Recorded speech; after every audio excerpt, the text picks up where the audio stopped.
Hi everybody, I wanted to make a video today to show you how I'm using my personal planner. This is a Franklin Covey Classic-sized in my job hunt. So all my projects for me are under my notes section, and since finding a job is priority one project, it's the first project in here. And just so you know, for the sake of this video, I've taken my actual job hunt stuff out because there's personal information on there. So these are all dummy copies and they're going to be a little silly, just to warn you. So page one is important. Page one is a dream job, and this is as silly as you want it to be. This is as serious as you want it to be. I use it on my actual one as a brain dump. I free journal about what my dream job is and kind of pick the pieces out of there that are realistic for me in finding my dream job. So I just kind of keep this, it's front page, it's center, so that when a job comes up, I can refer back to this and see, does this actually fit my dream job, or am I just applying for this position just to have something to apply to? So this is important to me. I'm sorry, I'm kind of going in and out of focus here. Second page is my to-do list. This is not the small stuff like print copies. I mean, it can be, but I don't use it for small stuff. This is actual big things that I can do in order to help me find a job, network, get my name out there. So research upcoming job fairs. I have contact your unemployment office for additional leads. They're in the process of trying to find people jobs. It's their whole business. So a lot of times they have access to job fairs you might not know exist. So they're a good resource to use. Touch base with your references. Always touch base. Don't assume that they're going to remember the details about you working with them if they get called and it's crunch time for them. So always touch base with your references. Those are the kinds of things that I put on here. This page is my applications page, and this first part is for the company and the position title that they call the job you're applying for. The ID number. Date A is the day you apply, and then this is contact name and phone number. Date B is the date you receive a response and the result of that response. So I made up some fake jobs here. So for Christmas Plus, I applied for Senior Accounting Elf Level 3, job ID number 1225A. I applied on 12/1 to S. Nick Green at 225-2525. And on 12/5, I received a response that that position was filled, which is okay because I'm not qualified to be a Senior Accounting Elf Level 3.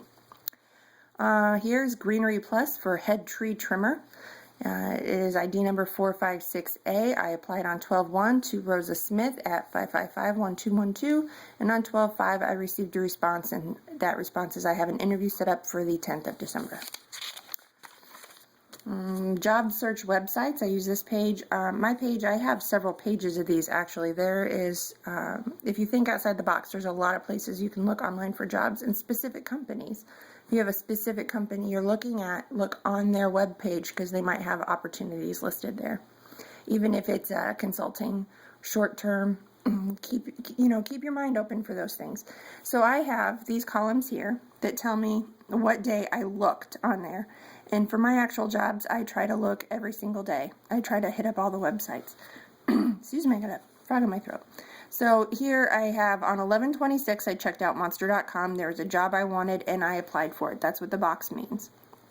Career Builder, there was nothing. Craigslist, there was nothing. The next time I checked it, 12/1, nothing new on Monster, didn't apply for a job. Career Builder, there was a job there I applied for on 12/1, that's with the box. Craigslist, I have a dot here. That means that there was a job that I'm interested in, but I don't know if it's actually within my dream goals, my dream job goals. There was something about the job I wasn't super excited about, so I marked that there was a job available, but I didn't apply for it. And then on 12/3, apparently I gave in and I applied for the job. And some of these sites, they have multiple jobs, so you're going to have multiple, you're not going to box it out multiple times. You're not going to know exactly what that is. That's generally on your cover letter. I found your business on Career Builder or whatever. So I don't need to take care of that. I just need to know what my resources are and how I'm using them in order to find a job. My last page I have in here is my references, and I keep these separate from my contacts. This is specifically for my job search references. So I have Joe Smith, the ABC company, the address for the company, the fax number, the phone number, whatever I have, his email address, whatever contact information I have. And then I keep what their specialty is or how I worked with them. So if I'm applying for a job that has a strong fundraising focus, I know that I should use Joe Smith as a reference because I worked with him on fundraising. Maybe that's what I did with him, and I didn't do a whole lot of other stuff, so he might not be the greatest reference maybe for tree trimming, like the job. So I keep what their focus is and how I worked with them, so that I can pick and choose which reference for which job based on what they need to hear about me. So Maggie Johnson here with XYZ and all of her contact information, and she's a small business. So I worked with her on something that was small business related. So she would be a good reference for another small business position. So that's how I organize my references. And I don't keep my personal ones in here because those are personal references, and so I have their information other places. So this is just for my professional references.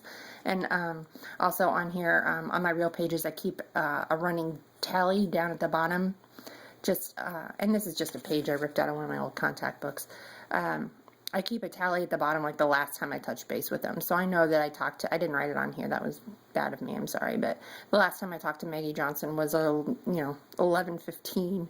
And last time I talked to Joe Smith was in October. So I should, follow up with him because that's really sad of me. So, and this is pretty much what I do to land the dream job. And the process I like about this is that this is ongoing. So even though I land a job that is a dream job now, my goals in life will change. So this constantly changes, and I can still, work on my to-do list. I can still work on my applications. I can still work on my job search websites and references while I have a job, just to see, because you should never get stagnant and you should always be looking for those opportunities to grow as a person, grow professionally, and these same sheets can help you do that. So that's it. Thank you guys.